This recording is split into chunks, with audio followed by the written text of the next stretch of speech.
All in favor? Aye. Unanimous. C, approval of the minutes from October the 5th. So moved. Gilly, Second. Larry, all in favor? Aye. Unanimous. Discussion items. Mr. Frederick from the WIOA program is going to give you an overview of that program for just a few minutes, and David is on the way to get him and bring him in to us. So he should be here shortly. Yes. How you doing today? Good evening. All right. So I'm here to give some WIOA updates, state of WIOA. I do feel that the program is in a good state, healthy state, especially taking over for Ms. Newberry and continuing to build, continuing to have a level of, I guess you can say, continuity. And so I do have just a few updates, and I'm gonna get them out your way. All right, so for the most part, WIOA, we've been focusing on 4 main areas in this unique school year. I know we're all dealing with the COVID, I know we're all dealing with that, but however, we've been trying to adapt to everything and still keep everything forward. So right now, we do have 2 WIOA students that are currently in a work experience. They're getting job training at the moment.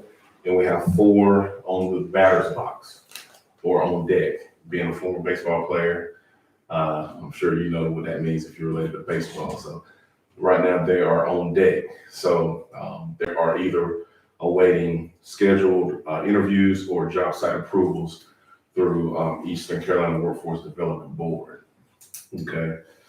The second thing we've been focusing on is weekly training sessions.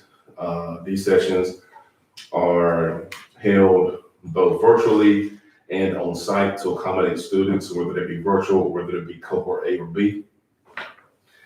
These activities and this information is also made available through Google Classroom of WIOA. Topics include soft skills, employability, interviewing skills, resume writing, character building, and also virtual college tours related to post-secondary education. Thirdly, we've been working hard at connecting with area stakeholders. We do understand that's a very valuable piece in with WIOA. And so in through that, we've been building relationships with area businesses, sectors, places of employment each Wednesday. And so through that, we've been able to network and build some rapport so that we can establish job placement for not only current WIOA students, but also future. And fourthly, we've been working hard at recruitment. So we've been connecting with teachers, administrators, counselors to identify students who may be eligible.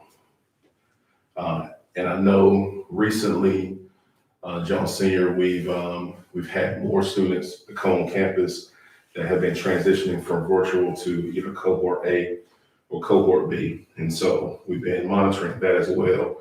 And with more students being available, actually on site, from there, we're able to continue our recruitment from that standpoint. And then lastly, social media. We've been using social media as a tool to give out weekly memos, information, updates about WIOA that's shared weekly.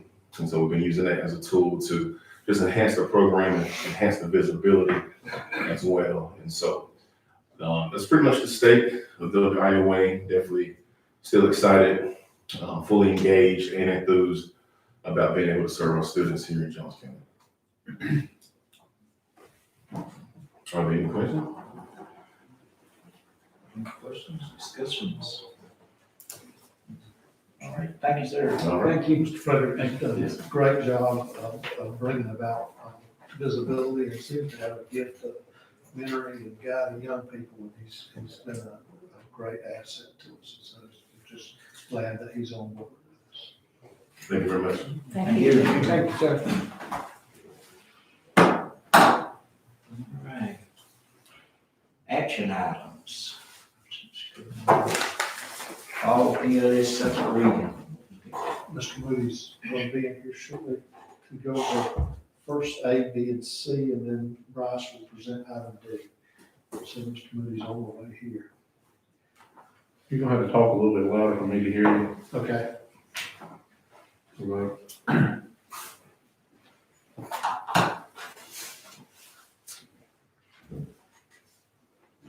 Y'all ready for me? All right. Good evening, board members, Superintendent Thigpen. First action item for tonight is our fall PLS, our second reading for our policy updates. Again, there are 45 policies in this update. This includes 25 policies with major changes and 20 with only minor changes. So I ask for approval of them unless there's any questions. Is that the same one we had? Yes, last meeting was first reading on I'll those. make a motion to approve. I'll second. Yeah, Billy, Larry, all in favor? Vote unanimous. Okay, the next action item we have for tonight is our Jones County Public Schools Beginning Teacher Support Program Plan. This has to be updated yearly. We did make a couple of changes to that this year. The biggest change was the mentor support. We added some professional development for our beginning teachers. And that is Jackie Lanier and Janelle Lindstrom. They are our mentors for the county. Janelle covers the elementary, and at the 7 to 12 level, Jackie Lanier. It is just some additional mentor trainings for them. We actually are fortunate. We have 9 beginning teachers currently as of this moment, so it's only 8.4% of our employee population for our staff members. So 8.4%. We have approximately 4 that are in their last year, and then we have just a couple of beginning teachers for that program. So I ask for approval for this tonight, and it does need to be signed by Mr. Wilder. And then we will submit it to our liaison at DPI for approval. I'll make a motion to approve. Second. Billy, Larry, Yeah, Billy, you got it. one more. All in favor? Opposed? Unanimous.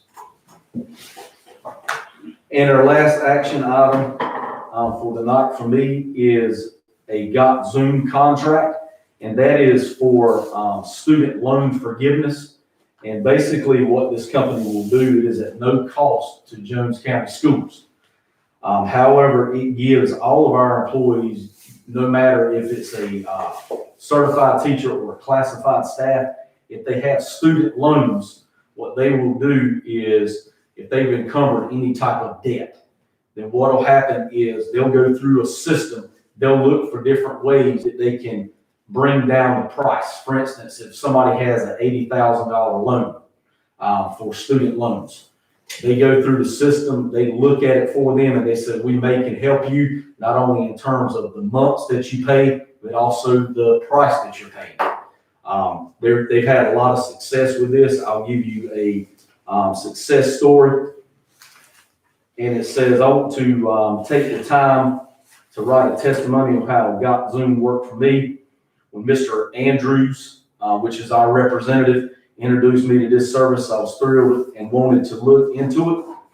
Anything is worth checking into. I can say once I gathered all the information that I needed, I was impressed from the information that was reported back to me. They really took their time and were able to help me with student loans. And it says GOT Zoom saved me $200. I went from paying $400 a month to $200 a month for 10 years. This is my testimony that this system does work, and hope everyone will take advantage of it and not be disappointed. And so basically, there's no fee for them to look into it. If they may tell you based on the amount of money that you make per year, we're really not gonna be able to save you any money. But there have been a lot of instances where they have been able to save them money. The employer pays a one-time fee that is not tied to their check. So it's not taken out of their check, it's by their bank account. So we don't touch any of that.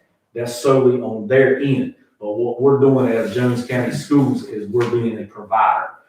He just finished up with about 5 or 6 districts in the eastern part of the state.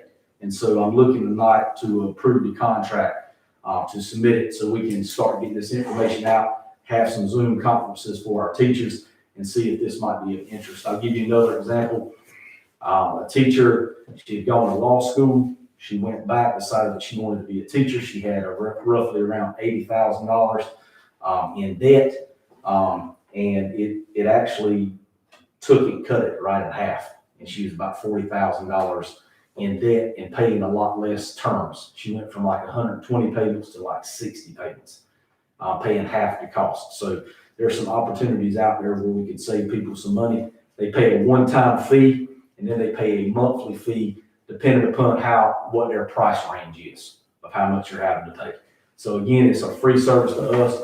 We signed a 24-month contract. At the end of the 24 months, if we want to renew it for another year, but we pay no fees at all. The Jones County Schools pays no fees at all. And they don't pay any fees unless they decide that they want to go that route. So it doesn't cost them anything for them to investigate and look into it. It's really a win-win for us. How much is the fee up front? $407 fee up front. 407. Yes, that's if they accept it. And then after that, it depends upon how much the debt is. So it could be roughly from $18 a month to $32 or $34 a month. They have a fee each month Yes. on top of the 407. The 407 is just a one-time fee. But what's the fees every month? It just depends on, it really depends on how much their loan debt is. What would happen, say they got it reduced from 80 to 40 or whatever, like you were saying, and the person lost a job and they couldn't make the payments to go back to the full strength of what it was before? That would really be between Zoom and the employee. I mean, I'm just asking. I didn't- Yeah, it would, they would be able to defer payments for a certain amount of time, in such crises. What's our involvement again? Really just us being in Jones County and then being able to get it out to a group of people. Since Jones County is, the school system is our largest employer, but it's just getting the information out to them because they know a lot of teachers are under, have a lot of student loan debt. But other than that, there's really no obligation on our part as far as we're providing the service. We don't, like I said, there's nothing that comes in payroll. It comes out of their banking account. So this is more for our teachers, not the students. Oh, yeah, absolutely. Yeah, absolutely. It's for our certified teachers and classified. If we have teacher assistants that have racked up any loan debt, it works for them as well. So we just need approval on that? Just need approval on that. I'll move to approve. Larry, And I'll second it. Billy, all in favor? All opposed? Unanimous. Thank you. Yes, sir.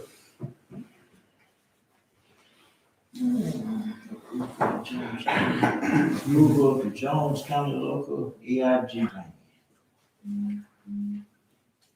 Should be just a second.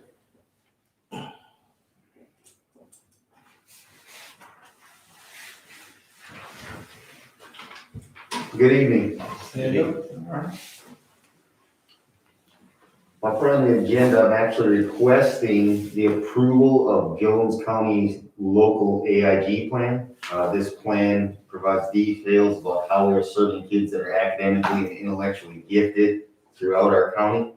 And out of compliance with the state of North Carolina, I will need the board's approval. That it? Is that the email you sent us this afternoon? Yes, sir. I'll make a motion to approve. Billy, Second. Debbie, all in favor? Unanimous.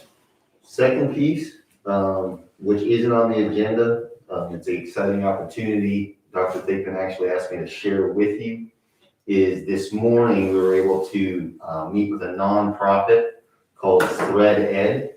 They're based and affiliated with Religious Community Services out of Newbern. With our counselors, they're able to provide clothing, shoes, hygiene products, and help families with utilities and rent within a 24 to 48 period time, and it would be in confidentiality. We think this is pretty important because our hope is to have more and more students eventually get back, and when they get back, the needs are going to rise. So in order for our counselors to be able to provide confidential services like this, they were provided all the information in the form this morning. So our kids, beginning tomorrow, they can be identified by teachers and counselors to be given those materials. Have you all run this by Colin to make sure the identity thing is legal? Confident. It is, they actually use a power school code and no child's names. So when the company or the nonprofit receives the need, all they're gonna see is a number.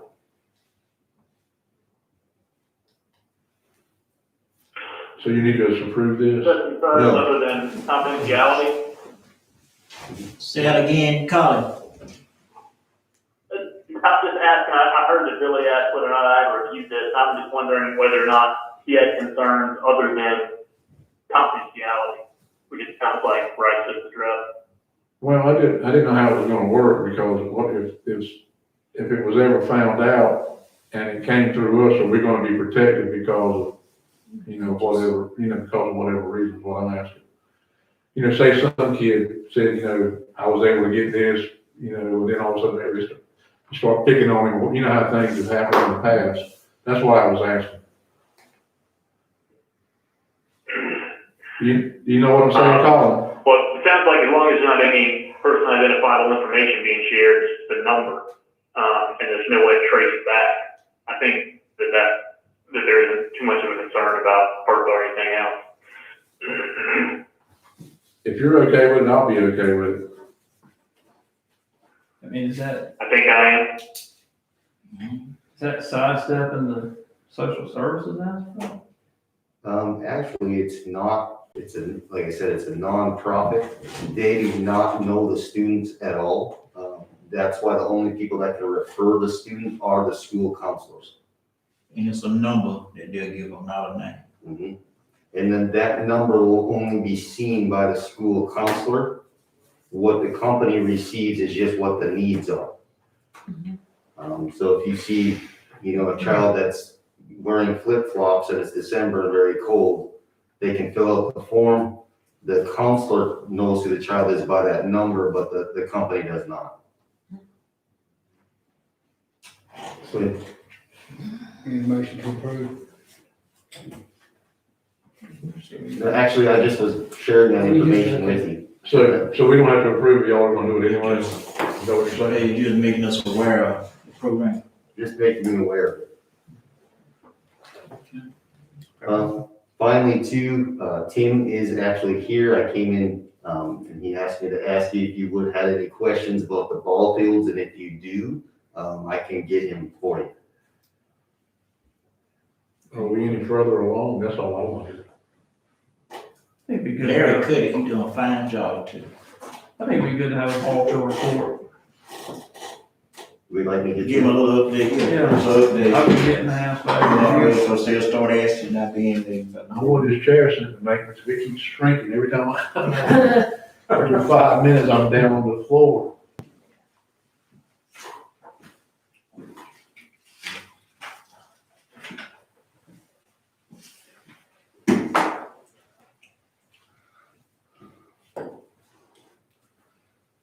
Afternoon, Just a little update, Tim, that's basically. Well, right now I spoke with Joe Evans this morning, and the plans that he sent out, apparently him and I kind of got our wires crossed, but the plans that he did send me are a final draft. I was waiting for some sketches, but he wanted to hold those sketches until we approved what we had. And the only question he really had was the location of the multipurpose building, because it's a phase 3 issue. Because at one point in time, it was discussed that we might relocate the multi-purpose building to a different area.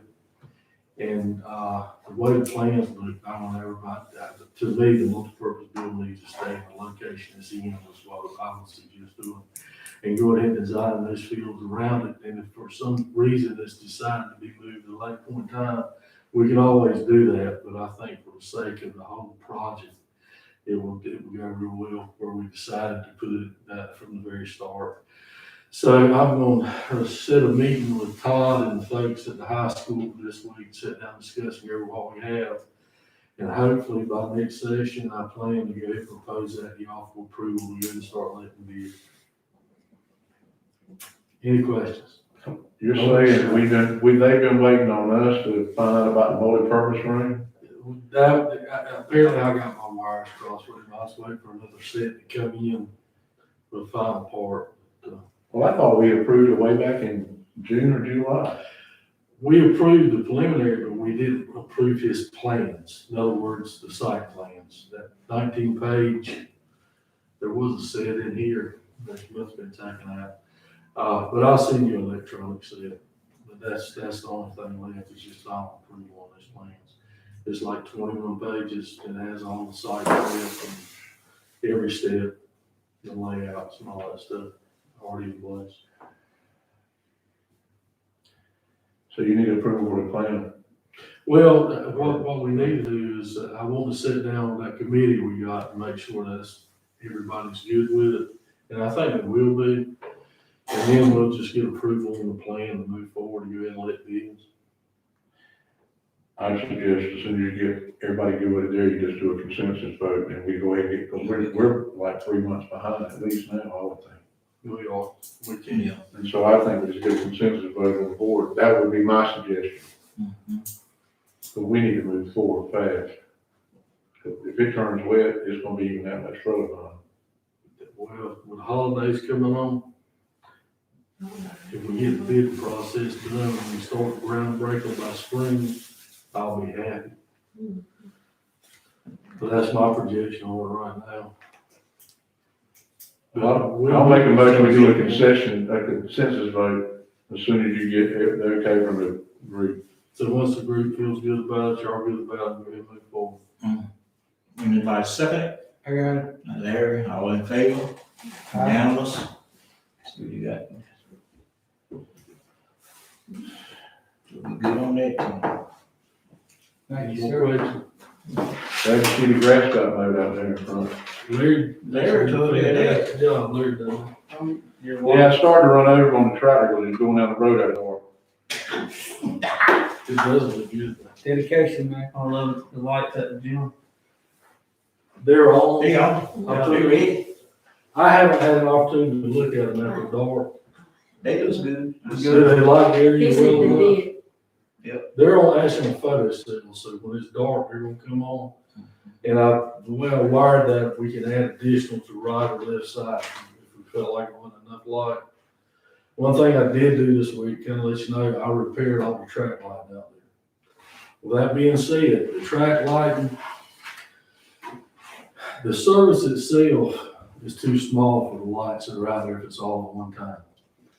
What I have done is I've got costs on LED stadium lighting. They actually run about $950 a piece. That's 2 lights per pole. So you're looking at about $60,000 to redo that area. But the cost savings will be tremendous. Now, we're talking about doing that in phase 2. But I'm telling you, to relight those fields, it's gonna be you're looking at $700,000-800,000. Okay. Even with the Duke thing. Well, the Duke thing I hadn't heard back on. I hate to throw numbers out until I get it back from them. It's a possibility we could get some cost share off that as well. But even if I install the stadium light, we get cost share from Duke on that as well. Just depending on who's doing it. But right now, it's the way it's set, the track lighting set. I've locked the panels back up and changed and put in new time relays, and I've set them for 1 hour. If you go out and walk on the track light, you mash a button, it comes on and stays on for 1 hour and shuts back out. If you go to play tennis, you hit the tennis lights, it stays on for 1 hour and shuts back out. if they need to access the track field for total lighting, then this is behind a padlock, and everyone has that key to get in, but that is not for public use whatsoever. That's kind of how that stuff got messed up in the first place. Where the lights go off in an hour, do we have adequate lighting where they can, we see you get to the cars or whatever, if the lights were to go off? They should. Huh? They should. I mean, there's lights in the. If you're on the backside of that track field, it's gonna, you better have your flashlight, but no, we got parking lot lights. But those, I figured if someone's out there walking, an hour should be sufficient time. And every time you hit that button, it's gonna reset. So, I got it. Hopefully it's a short question. Is there any other big ticket items coming up at the other schools that you know of? Something that we need to be thinking about? well, there is, and tomorrow we're sitting down and we're doing every 5 years we have to do a study and report it to the state. Facilities needs, that's what it's called, and I'm starting to work on it tomorrow. Maysville Elementary School, the original part of the school should be a new HVAC system of some sort installed. The boiler went down last year and we're still having issues with that. I actually had Davis, boiler company out of Goldsboro come down and repair the boiler. There's still issues. The HVAC system on that was installed in the 90s, so the lifespan on it's about to run out as well. And it's a water system over air conditioning system is what it is. We're looking at probably, I was really looking at doing a city multi-Mitsubishi system. Looks like we have a pilot field for cost savings, and we won't have to rewire for power to do that. The power we have on property. We'll handle that at this time. And the other schools we got the same issues as well. I mean, we've got things that need to be addressed. The high school gymnasium has one of the large unit carrier units that's down, that's gonna have to be replaced. That's a gas system over a air conditioning system, is what it is. And actually what's happening, it is, we had a couple of lightning strikes from replacing the pressure on 4 years ago.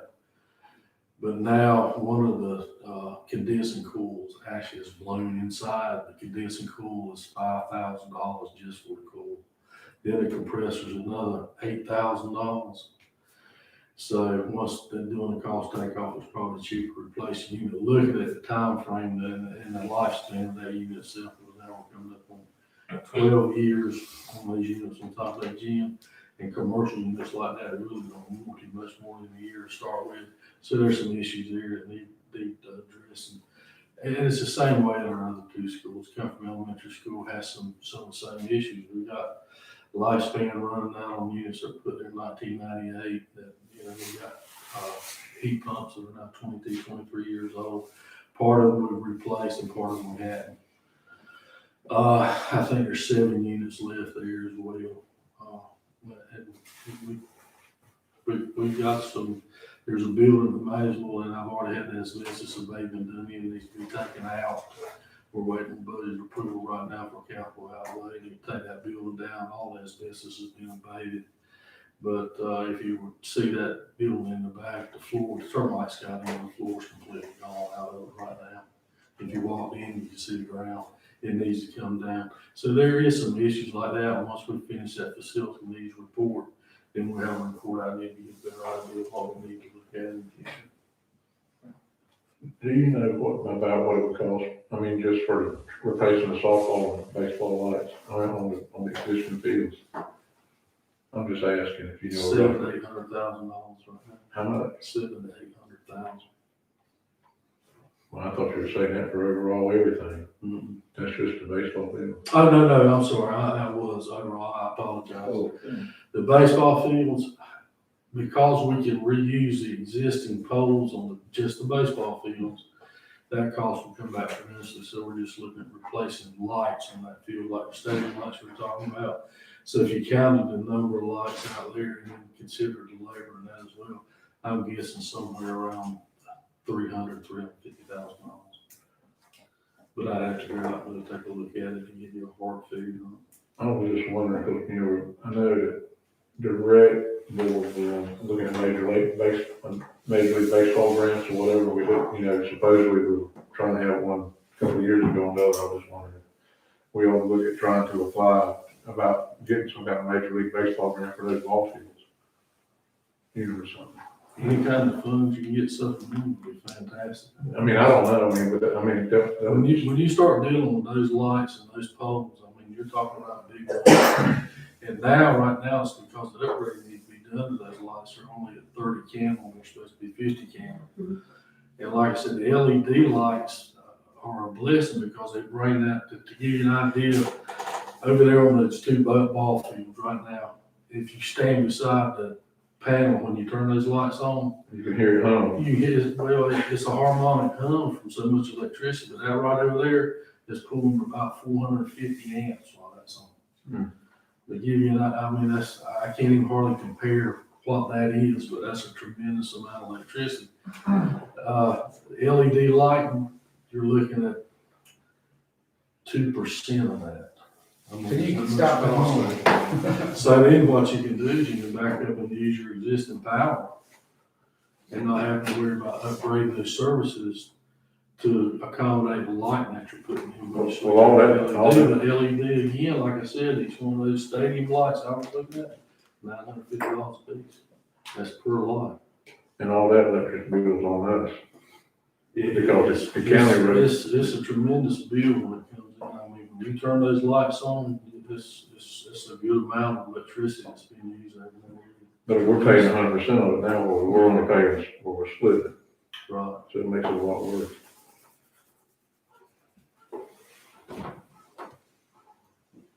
And I have had Duke Energy out looking at those fields on a cost share program.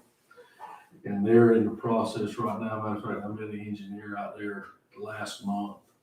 And they're putting together a plan for me right now, what the cost may be and what Duke Energy is willing to cost share to redo those as well. And what they proposed to me was adding 2 poles on the football field to add additional lighting there to get that up to where it needed to be for a 50 candle.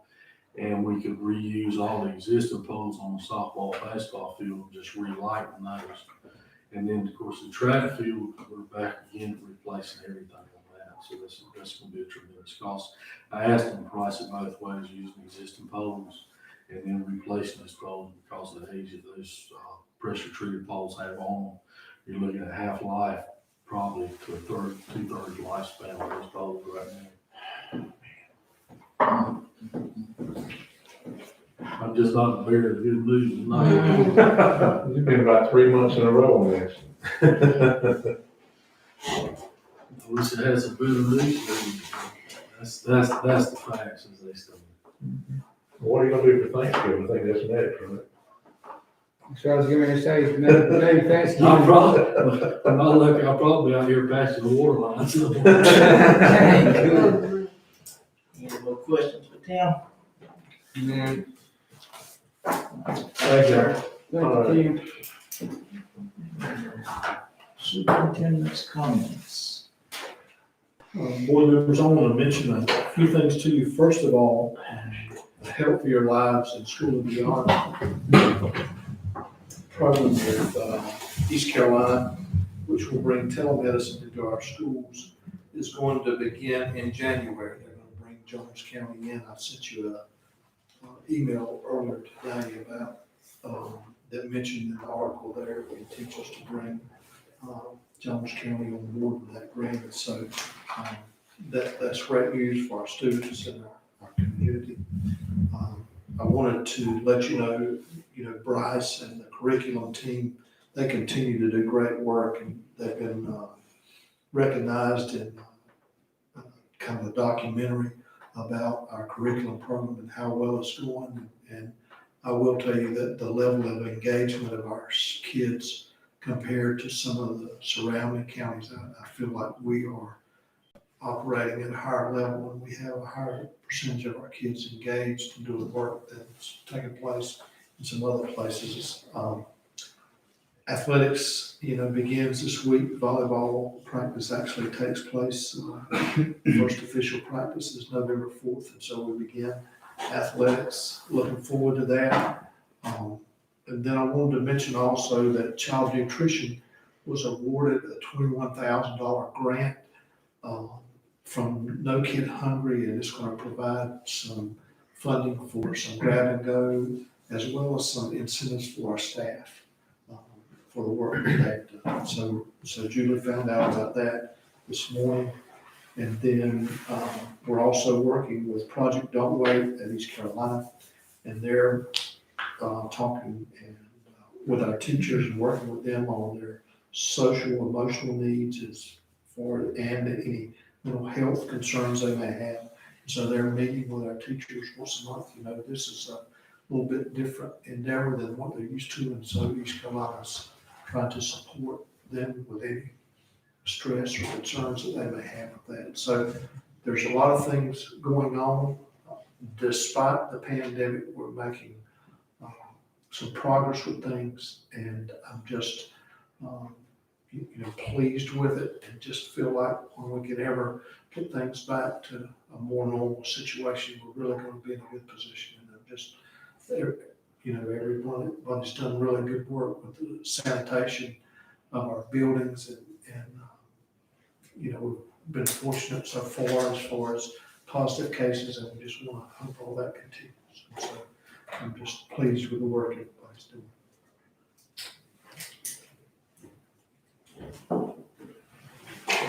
Any questions about Steve? I had one concern that come to me, from, a parent, and it was concerning Trenton Elementary School. And they were asking the possibility of,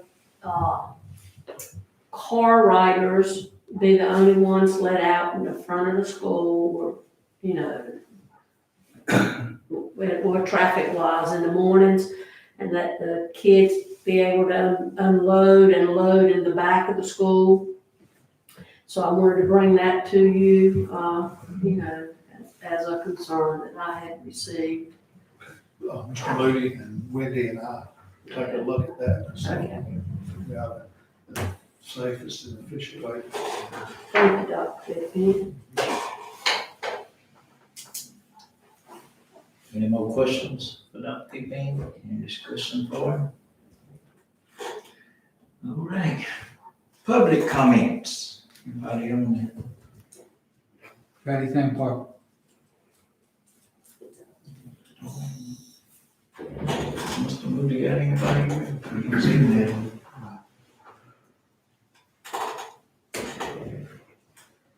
Do we have a way for the public to dial in on this thing? I don't know how that works. Michael meeting, is there a way? I'm just asking because if not, we could be in kind of trouble. If you don't have somebody to at least take an email or something, or text something. What we can do is we can allow them to make live comments. We've been posting the link, and they have access to our emails and things. But we can make it to where on the stream they can ask questions live also. Okay, I just wondered anyway. Because I didn't know anything. When it comes to technology, I can tell you that. I could figure out how to work this chair out. I'm having a hard time hearing the discussion. You ain't missing a whole lot. All right. Actions arising from executive session. No. So I guess we go to executive session. Need a motion. I make a motion to go into executive session. I'll second. In accordance with James statute 143-318.11, closed session, all in favor, say aye. Aye. All opposed, going into closed session. Now move Park. Can you tell if anybody logs in on that?